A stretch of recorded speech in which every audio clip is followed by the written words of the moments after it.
Olá, bom dia, alunos. Meu nome é Mariana Nascimento Colan, sou gerente de conhecimento e inovação da Comunitas. Estamos aqui hoje com nossa convidada Marília Carvalho de Mello, que é engenheira civil, mestre e doutora em saneamento e recursos hídricos, é servidora do Instituto Mineiro de Gestão das Águas e atualmente é diretora-geral desse instituto, e também forma parte do Programa de Liderança Feminina da Universidade de Colômbia, que é nossa parceira nesse projeto. E esse vídeo faz parte de uma série de entrevistas, de videoaulas que estamos realizando para a Jornada de Programas de Governo para Futuros Prefeitos, que é um projeto da Comunitas, que busca capacitar candidatos e suas equipes na elaboração de planos de governos municipais. A nossa convidada faz parte do módulo 10, que aborda os temas de saneamento básico, gestão de resíduos e meio ambiente. E a gente vai conversar aqui principalmente sobre questões relacionadas à agenda de saneamento básico, recursos hídricos. Então vamos começar?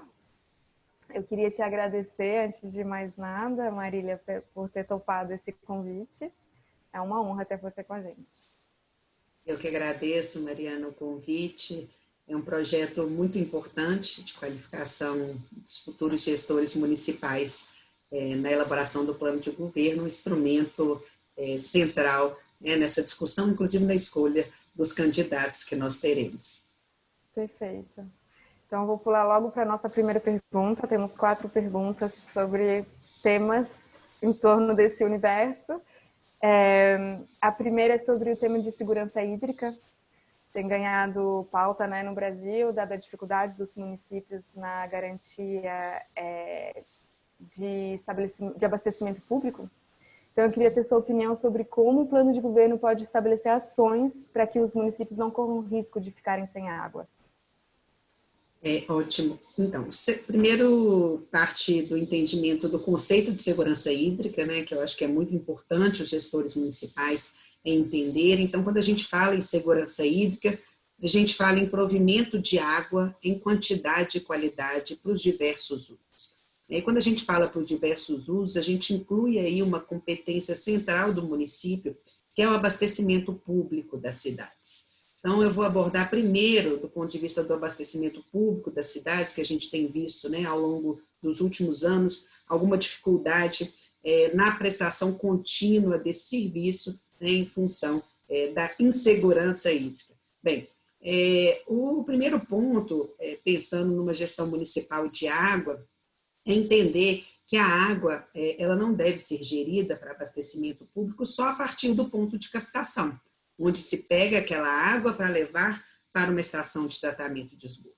Então, toda a área de contribuição, que a gente chama de bacia hidrográfica, que é a área do território que contribui para que aquele rio tenha qualidade e quantidade de água, ela deve ter um olhar do gestor municipal. A gente tem bons exemplos no país sobre isso, de pagamentos por serviços ambientais, em áreas rurais, em políticas de infraestrutura verde, em bacias hidrográficas que são mananciais de abastecimento público. Então, a gente parte daí. A gente parte primeiro pela visão do território, aquela bacia hidrográfica que contribui para o abastecimento do município.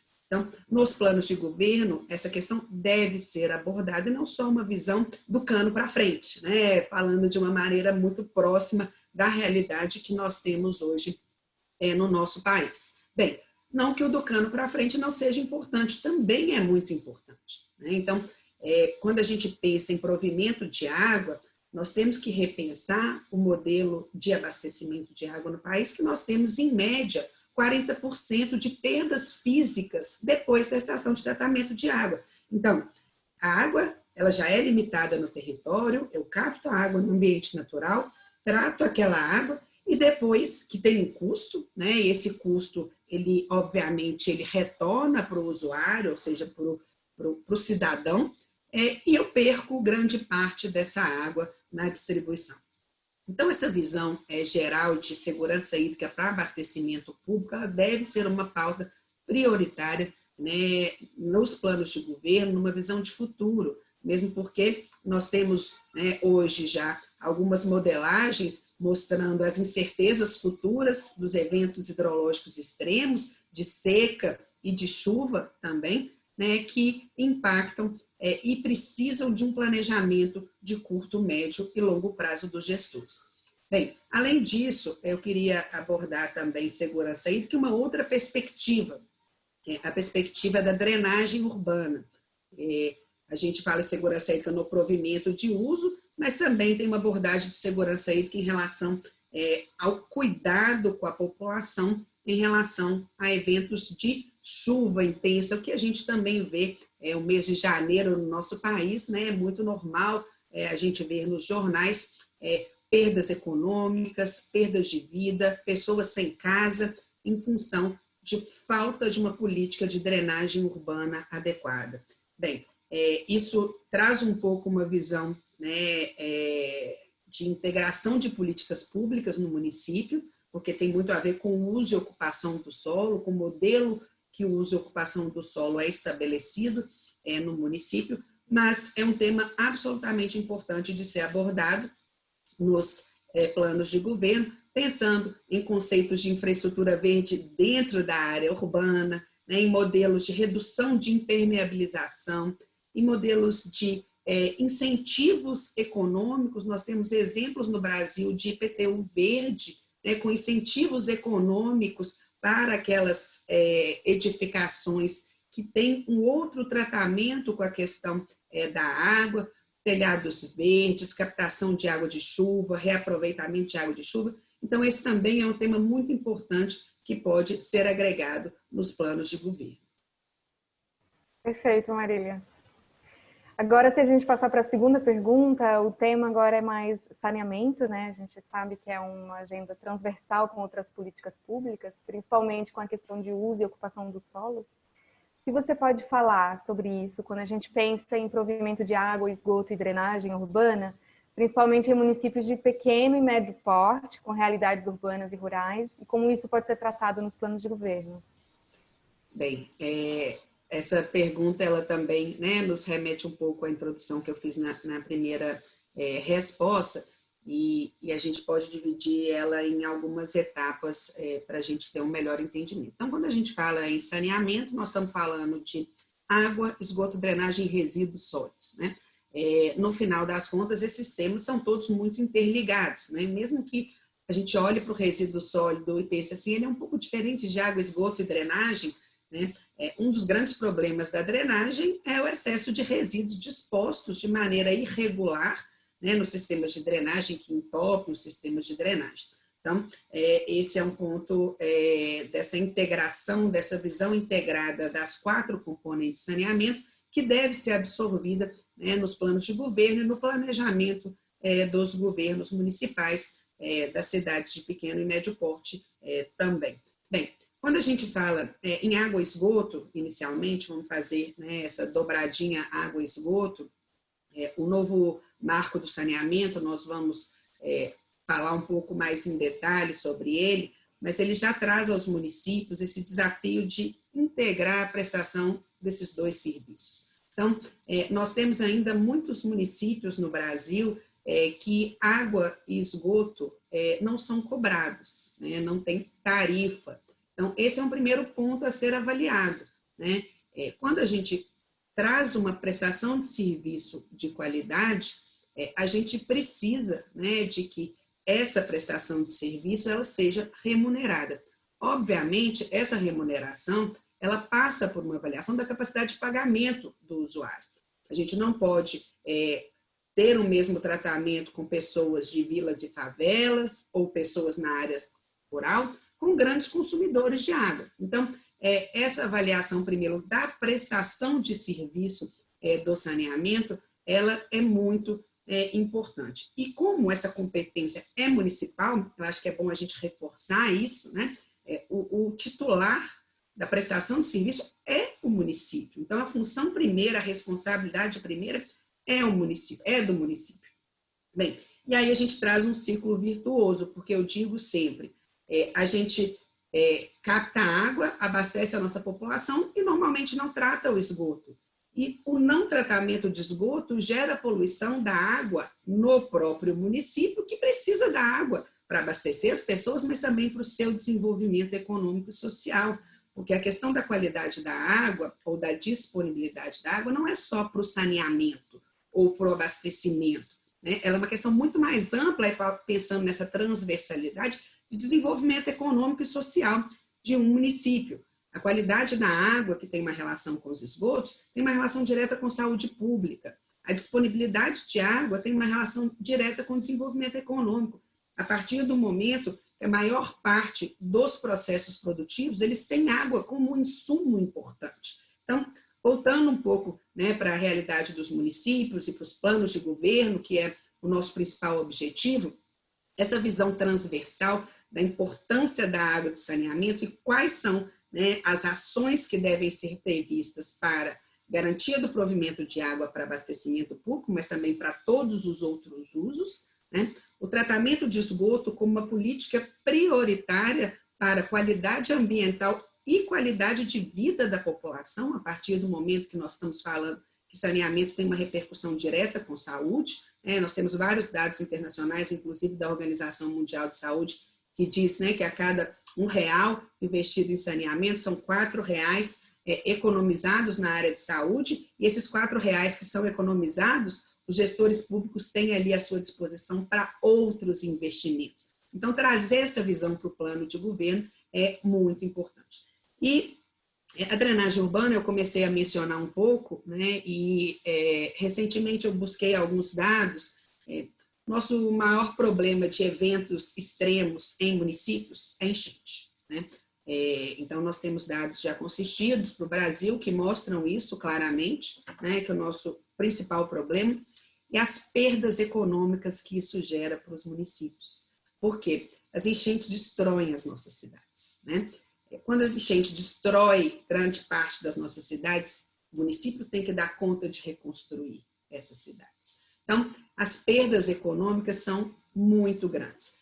Se a gente entra com um planejamento prévio, com uma visão integrada de território, e aí volto a dizer, não existe solução mágica. Nós não vamos colocar no plano de governo que não pode impermeabilizar mais as nossas cidades. Não é isso. Mas é ter uma avaliação de qual que é esse equilíbrio entre o modelo de desenvolvimento do território que nós temos hoje, que sim, né, impermeabiliza grande parte do nosso território, mas como que a gente vai contrabalancear isso com soluções baseadas na natureza? Nós temos exemplos aí de cidades esponjas, parques lineares, áreas públicas que são desenvolvidas por um convívio social que tem essa função de drenagem no momento da chuva, ou seja, de receber, né, essa chuva e propiciar a infiltração no solo. Então, essa visão diferenciada, né, de gestão do território com olhar de drenagem urbana vai nos reduzir, de novo, perdas econômicas. E perdas econômicas é uma parte importante, sim,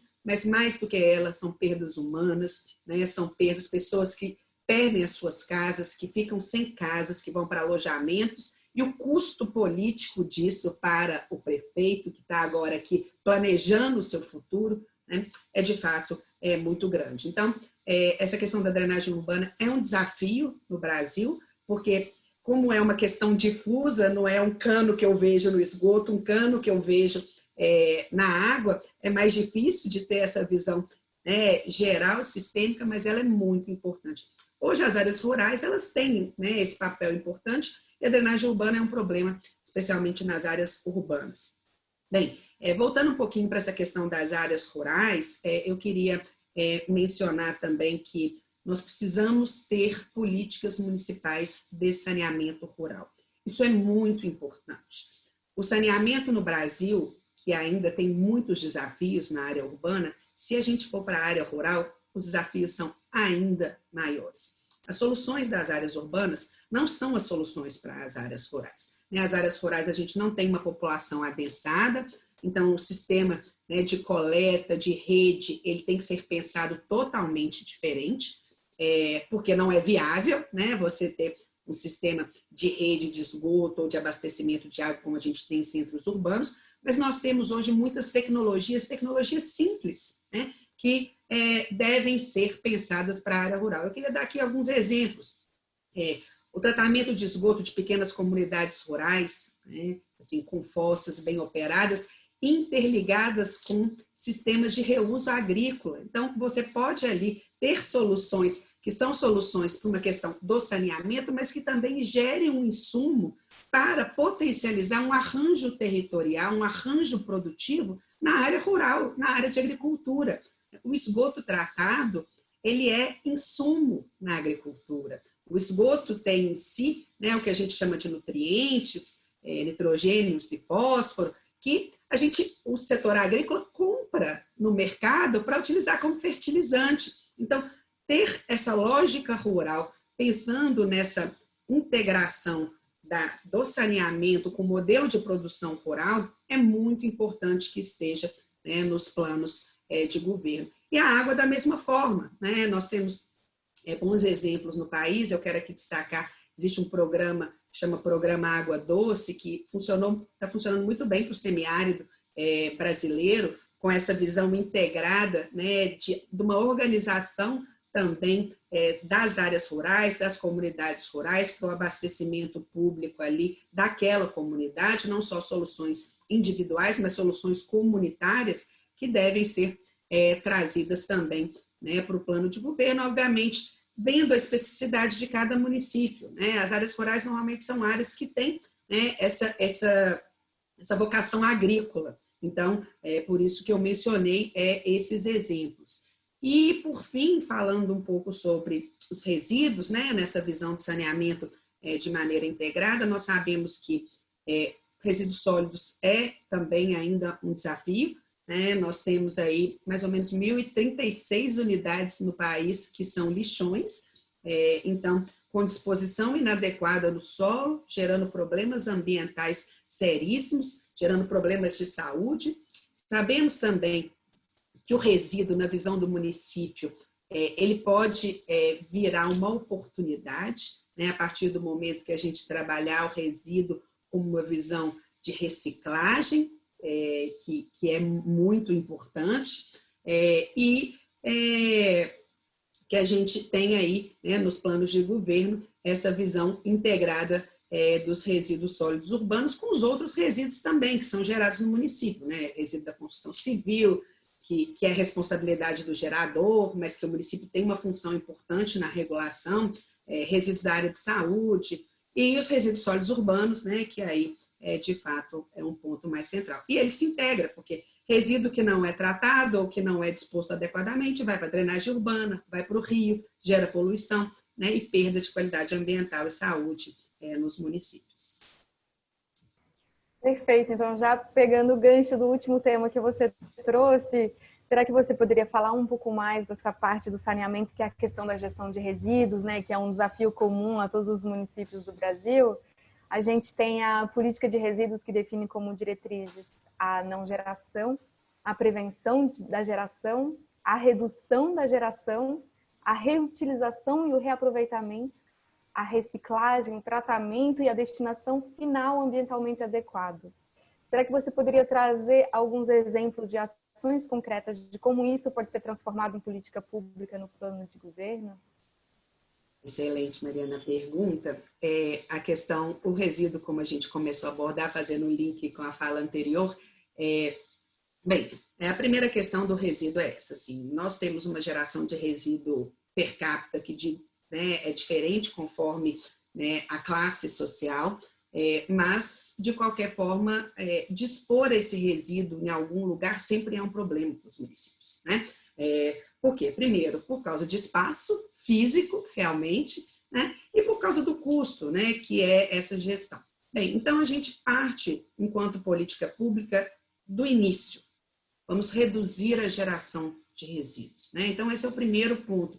E aí, nos planos de governo, eu acho que é muito importante esse trabalho de educação ambiental com a população, né, que muitas vezes nos foge de uma avaliação de política pública. A gente acha que o Estado ou o município não tem essa função de educar o cidadão ou de ajudar o cidadão a entender a importância dele no papel de execução de uma política pública. Então, quando a gente pensa em não geração, a gente pensa primeiro, né, em que as pessoas entendam, de fato, como que os meus hábitos cotidianos podem ser repensados para essa relação com a geração de resíduos, e a gente parte por aí. Bem, em um segundo momento, a gente pensa o seguinte, ok, geramos, como que nós vamos fazer com esse resíduo? Todo resíduo precisa ir para o aterro sanitário? Não necessariamente, né? Então, a gente parte aí de uma importante competência do município de prover à população a capacidade de, primeiro,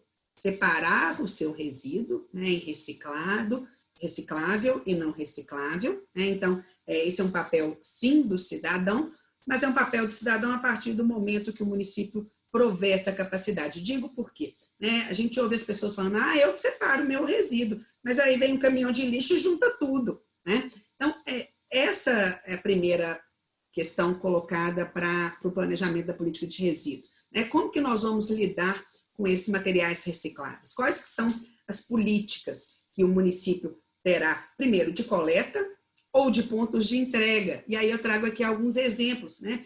E são exemplos que cabem em qualquer porte de município, desde pequenos até grandes municípios. Então, para esses que são os pequenos geradores, né, que somos nós, nas nossas casas, ou mesmo pequenos geradores comerciais, existem exemplos muito interessantes, né, de pontos de entrega, né, ecopontos, algumas pessoas chamam.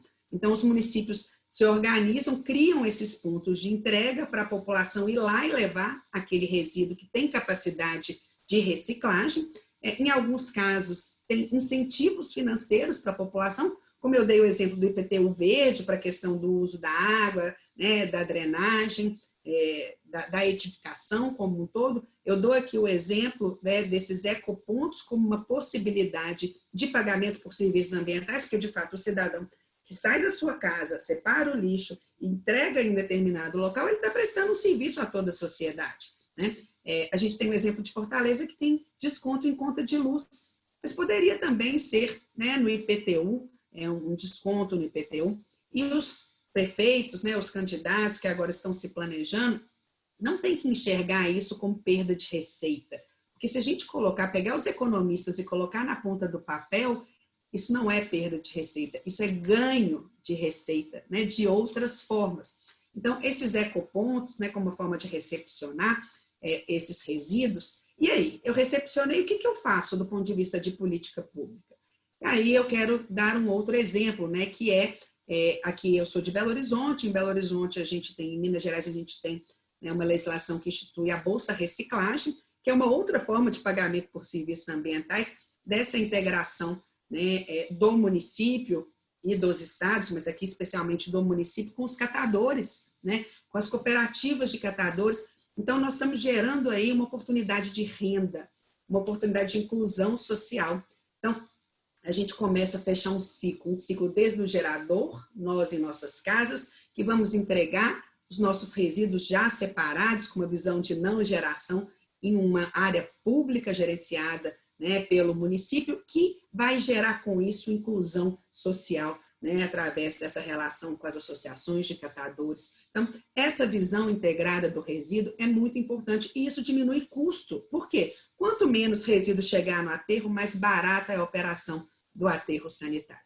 Então, queria reforçar essa visão do resíduo como também, né, um negócio, uma oportunidade de inclusão social e econômica de uma população, muitas vezes, que não tem, né, uma outra oportunidade de geração de renda. Então, nós temos aí, né, esses exemplos que devem ser agregados nos planos de governo. Excelente. E a última pergunta é trazendo, então, para o nosso contexto muito atual, né? Foi aprovado recentemente o novo marco do saneamento no Brasil. E será que você poderia falar um pouco mais sobre essa nova legislação? Como os municípios devem se preparar para essa nova realidade? Como eles já podem incluir considerações ou propostas dentro dos planos de governos? Excelente. Bem, o novo marco de saneamento ele é muito recente, né? Foi aprovado agora no mês de julho, então nós temos ainda algumas discussões sobre propostas de veto que vão voltar para o Congresso Nacional, mas é muito importante, nós estamos nesse momento aí de eleição municipal, né, que os municípios entendam um pouco as potencialidades, os desafios que o novo marco traz especialmente para a gestão municipal. Por que para a gestão municipal? Volto a dizer, né, quem é o detentor da titularidade do serviço é o município. Então, saneamento é competência constitucional atribuída ao município. Bem, o marco, ele traz aí uma perspectiva de abertura de livre concorrência para o setor. Hoje, a realidade brasileira, nós temos os municípios prestando serviço com seus serviços autônomos de água e esgoto, departamentos de água e esgoto, ou com concessionárias estaduais, né? Em alguns estados, São Paulo especialmente, já tem, né, um pouco mais a dinâmica do setor privado atuando, e alguns municípios que, prestam o serviço e não cobram. Aqui no meu estado tinha alguns municípios, tem alguns municípios ainda, e as perdas, né, as perdas são grandes, assim, o uso, o desperdício de água é muito grande. Bem, então, o novo marco, ele traz duas perspectivas importantes da regulação do setor. Esse é o ponto principal. Uma regulação econômica, financeira e uma regulação técnica e operacional, que tem essa relação direta com os municípios.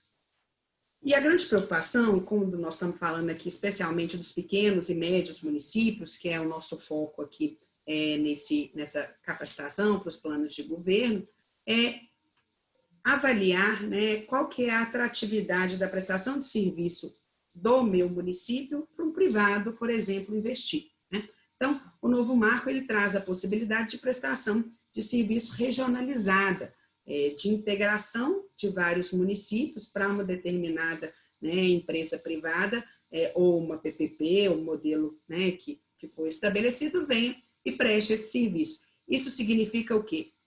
Que o que já é utilizado no Brasil, que a gente chama de subsídio cruzado, ou seja, aqueles municípios que são superavitários, né, eles contribuem para a prestação de serviço de qualidade em municípios que são menos superavitários, né, por diversas questões. Então, acho que esse é um primeiro ponto muito importante, né, essa visão da análise regional, em que pese o nosso Estado ter essa divisão federativa, né, União, Estado e município, a associação entre municípios tem propiciado ganho de escala na prestação de serviços de saneamento.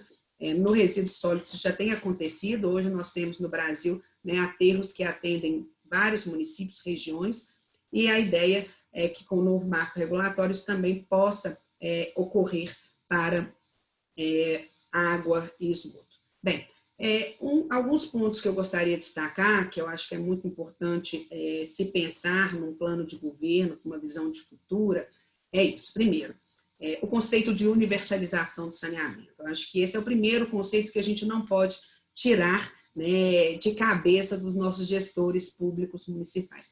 A importância que é a universalização do saneamento para qualidade de vida, para a saúde e para o desenvolvimento econômico dos municípios. E o marco, ele vem estabelecendo prazos para isso, né? Então, ele estabelece, então, que até 2033 a gente tem que ter 99% de população com água potável e 90% de população com coleta e tratamento de esgoto no Brasil. Para a gente ter, né, uma visão do que é isso, a partir do momento que nós estamos agora, nós temos aí aproximadamente 50%, 53% de provimento de coleta e tratamento de esgoto, né, no Brasil. Então, a gente tem aí, né, um desafio colocado para os municípios, vou dizer que são os detentores, e qual que é o arranjo institucional que os prefeitos, né, as prefeituras, os municípios vão tomar a decisão para ter. Bem, o marco traz uma exceção a isso, que quando a modelagem econômica ou quando a viabilidade econômica não for suficiente para se atingir essas metas até 2033, ele abre uma exceção até 2040, especialmente para essa prestação de serviço regionalizada, que, volto a dizer, como nós estamos falando aqui de plano de governo de municípios de médio e pequeno porte, essa visão é muito importante, né? Como que os municípios, em conjunto, se organizando, eles podem se tornar atrativos para modelos de PPPs,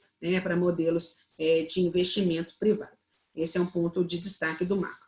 E também, em relação a resíduos sólidos, traz uma nova repactuação, né? A gente tem aí o prazo até final desse ano, 2020, para a disposição adequada de resíduos, né, para aqueles municípios que não tem um planejamento diferente disso, ou seja, não tem um plano de resíduos sólidos que estabelece já metas, ou ele traz aí, então, para esses municípios que têm populações menores, eu vou destacar aqui que é o nosso, né, caso, até 2024, para municípios com população inferior a 50 mil habitantes, até 2023, entre 50 mil e 100 mil, e até 2022, para municípios com população superior a 100 mil habitantes. Então, essas metas de universalização, e eu queria reforçar um pouco sobre isso, né, é um desafio posto para esses novos gestores municipais, e isso deve estar agregado, né,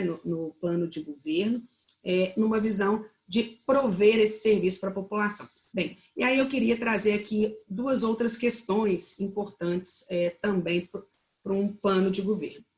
A questão do direito humano à água e saneamento. Eu acho que esse é um ponto central. A prestação de serviço privada ou pública, ela deve ser eficiente, mas ela deve ter o cuidado com aqueles, especialmente, que estão à margem da possibilidade econômica de pagamento, né, com uma tarifa que dê sustentação econômica para o município. Então, nós temos um conceito importante que chama modicidade tarifária. Então, quem usa mais ou quem tem uma capacidade de pagamento maior, paga mais.